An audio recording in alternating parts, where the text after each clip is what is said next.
Assalamualaikum warahmatullahi wabarakatuh. Perkenalkan, nama saya Muhammad Bagas Saputra, absen 21 kelas 98. Sini saya akan menjelaskan tentang contoh keberhasilan pelaksanaan asas wawasan di bidang politik. 1. Keberhasilan. Contoh keberhasilannya adalah pemerataan di bidang pemerintahan dan tidak adanya kasus pemberontakan oleh rakyat. Karena jika pemerintahan telah merata, tidak akan terjadi pemusatan kekuasaan di tangan pemerintah pusat. Selain itu, tidak adanya pemberontakan yang muncul juga termasuk keberhasilan di bidang politik. 2.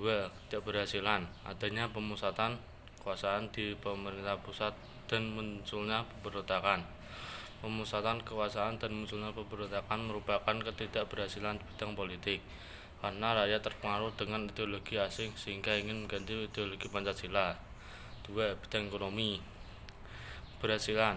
Terjadi suatu pemerataan ekonomi rakyat dan tidak adanya korupsi.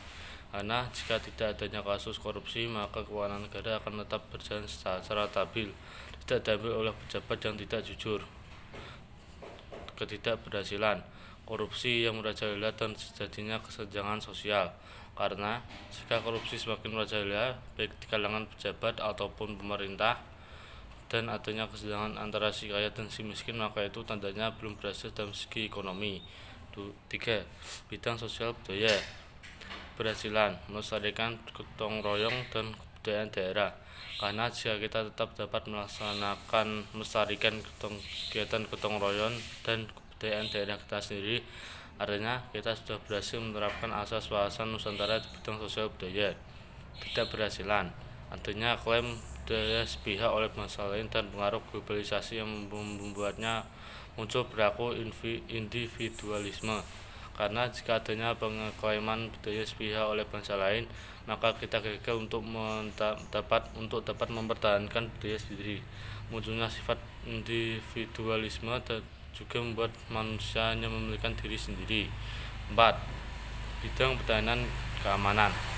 Keberhasilan wilayah yang aman terbebas dari terorisme dan sengketa perbatasan oleh negara lain. Karena jika tidak adanya terorisme di suatu negara serta tidak adanya sengketa perbatasan oleh negara lain, maka negara tersebut sudah dianggap aman dari ancaman keamanan. Ketidakberhasilan. Munculnya terorisme dan invasi militer dari negara lain. Karena jika mengumpul terorisme dan invasi pendudukan militer dari negara lain, menunjukkan kita kurang memedulikan pertahanan dan keamanan. Sekian dari saya. Wassalamualaikum warahmatullahi wabarakatuh.